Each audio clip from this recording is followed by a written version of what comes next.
Welcome back once again. बाबू मेरे सोना बेटा, छलनी कलछुल बाल्टी लोटा।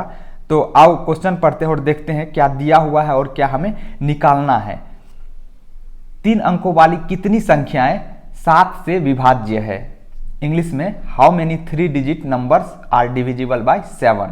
क्वेश्चन में यह कह रहा है कि 3 अंक की कितनी संख्या है जिसमें 7 से पूरा भाग लग जाएगा। तो इस तरह के क्वेश्चन को हम कैसे हैंडल करेंगे, आइए देखते हैं। सबसे पहले हमें 3 अंकों की सबसे छोटी संख्या लिख लेनी है। 3 अंकों की सबसे छोटी संख्या क्या है? 100। अब ये चेक करना है कि क्या ये 100 7 से विभाज्य है। तो 7 से डिवाइड करके देखेंगे। ये सभी रफ वर्क करेंगे, इधर हम रफ वर्क करेंगे, ठीक है। तो हमने 7 से जब डिवाइड किया 100 को तो लास्ट में 2 बच गया। इसका मतलब ये है कि 100 7 से डिविजिबल नहीं होगा। तो इसके आसपास की कौन सी संख्या 7 से डिविजिबल होगी? तो 100 में से अगर हम ये 2 घटा देते हैं तो क्या बनेगा? 100 में से अगर हम 2 घटाते हैं तो 98 बनेगा। ये 98 जो होगा वो 7 से डिविजिबल होगा। लेकिन हमें तो 3 अंक की सबसे छोटी संख्या चाहिए ना, जो कि 7 से डिविजिबल हो। तो 3 अंक की सबसे छोटी संख्या क्या होगी? तो इसके लिए हमें 2 घटाना नहीं है, बल्कि इस 2 को 7 बनाना है। 7 बनाने के लिए क्या करना पड़ेगा?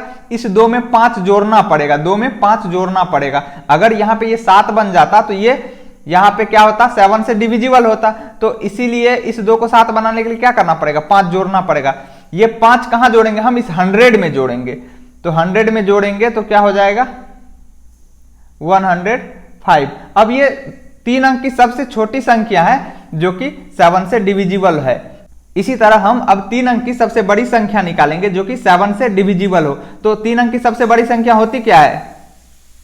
999। अब ये 7 से डिविजिबल है या नहीं वो चेक करेंगे। तो 7 से डिवाइड कीजिए। जब हमने 7 से 999 में डिवाइड किया तो लास्ट में 5 बच गया। इसका मतलब क्या हुआ? इसका मतलब ये हुआ कि 7 से 999 डिविजिबल नहीं होगा। तो अब इसके आसपास कौन सी ऐसी संख्या है जो 7 से विभाज्य होगा? तो पहला तरीका तो ये है कि जो लास्ट में बचा है वो 999 में से घटा दीजिए। जो संख्या आएगा वो संख्या 7 से डिविजिबल होगा। तो 999 में अगर हम 5 घटाते हैं तो क्या बचता है? 994। ये संख्या 7 से डिविजिबल होगा। दूसरा तरीका ये है कि 999 में क्या जोड़ें कि ये 7 से डिविजिबल हो जाए। तो क्या जोड़े ये पता करने के लिए हमें यहाँ 5 में क्या जोड़ें कि ये 7 बन जाएगा। तो 5 में अगर हम 2 जोड़ते हैं तो 7 बन जाएगा।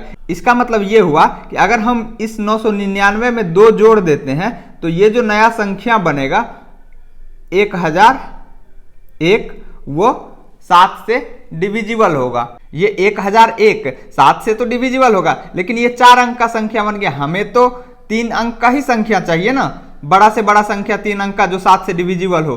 तो वो संख्या हो जाएगा 994। ठीक है। तो अब हमें 3 अंक की सबसे छोटी संख्या जो 7 से विभाज्य हो वो पता चल गया। वो क्या है? 105। और 3 अंक की सबसे बड़ी संख्या जो 7 से विभाज्य हो वो पता चल गया। वो क्या है? 994। तो हम यहां पे लिख लेंगे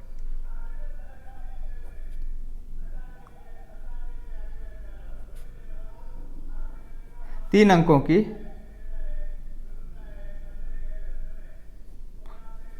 सबसे छोटी संख्या जो 7 से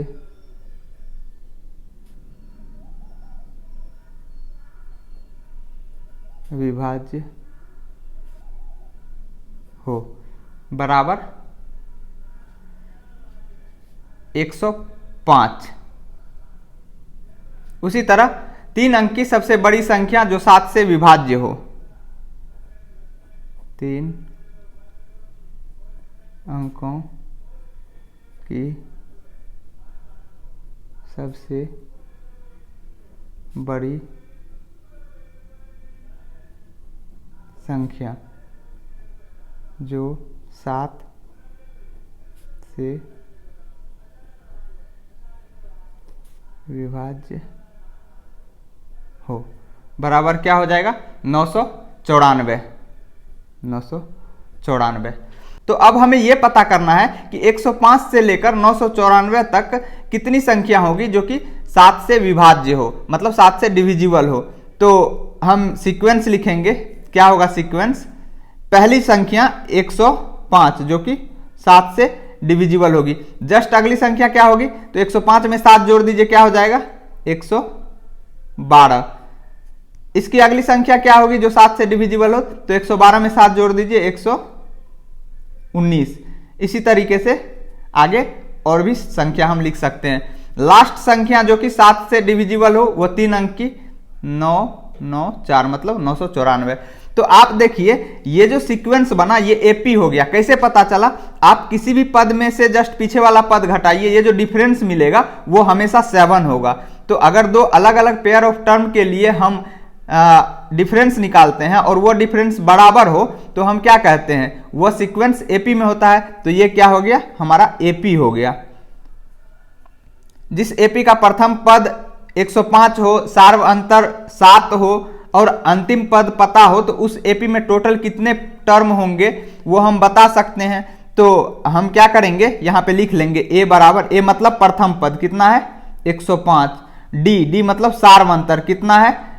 कैसे निकालते हैं, कोई भी पद लीजिए, कोई भी पद में से मैंने ये पद लिया, इसमें से जस्ट पीछे वाला पद घटा दीजिए तो वो हमारा सार्व अंतर बताता है। तो कितना आ गया 7। और हमने मान लिया कि इस एपी का nवां पद जो कि लास्ट पद है 994 है, तो ए एन बराबर 994। और हम क्या जानते हैं, ए एन बराबर होता क्या है, ए एन बराबर a plus N minus 1 into d होता है।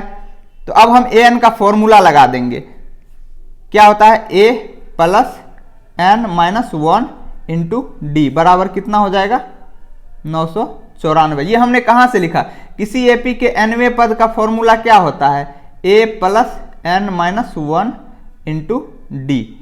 ठीक है, ये फॉर्मूला होता है, ये आपको याद रखना है। जहां ए क्या होता है प्रथम पद होता है, डी क्या होता है सार्व अंतर होता है। तो अब हमें यहां पे ए और डी का वैल्यू पुट करना है। एन तो अननोन है, एन क्या है टोटल यहां तक कितने पद होंगे उसकी संख्या। तो यहां पे हम ए और डी हमें पता है, क्या है A 105 plus N minus 1 into D का वैल्यू कितना है 7 बराबर 994। अब इसको सिंप्लीफाई कीजिए तो कितना हो जाएगा 105 प्लस 7n, 7 को n से गुना करेंगे, फिर 7 को -1 से गुना करेंगे, -7 इज इक्वल टू 994। हमें जिसका वैल्यू निकालना उसे LHS में रखना है, 7n LHS में रहेगा, बाद बाकी सभी RHS में जाएगा। तो इधर 994 पहले से RHS में था, 105 इधर प्लस में इधर जाएगा तो माइनस हो जाएगा, क्योंकि साइड चेंज होता है तो साइन भी चेंज होता है। और ये -7 इधर है तो RHS में जाएगा तो +7 हो जाएगा। अब इसको सिंप्लीफाई करेंगे तो कितना हो जाएगा 7n बराबर 994 में 7 जोड़ेंगे तो 1001 हो जाएगा, उसमें से 105 घटा देंगे तो यहाँ पे 7n बराबर क्या हो जाएगा 896। हमें तो n निकालना है ना, तो n बराबर क्या हो जाएगा, n के साथ इधर 7 मल्टीप्लाई में है तो इधर जाएगा तो क्या हो जाएगा डिवाइड हो जाएगा, डिवाइडेड बाय 7। अब इसको डिवाइड कीजिए, 7 से 896 में डिवाइड करेंगे तो कितने बार में कटेगा, 7 1 जा 7 बचा 19, 7 2 जा 14 बचा 5, 7 8 जा 56। तो n का वैल्यू आ गया 128। इसका मतलब ये हुआ कि 3 अंकों की टोटल 128 संख्या होगी जो कि 7 से डिविजिबल होगी। तो यहां पे लिख देंगे देयरफॉर 3 अंकों की 128 संख्याएं 7 से विभाज्य होगी। यही हमारा आंसर होगा।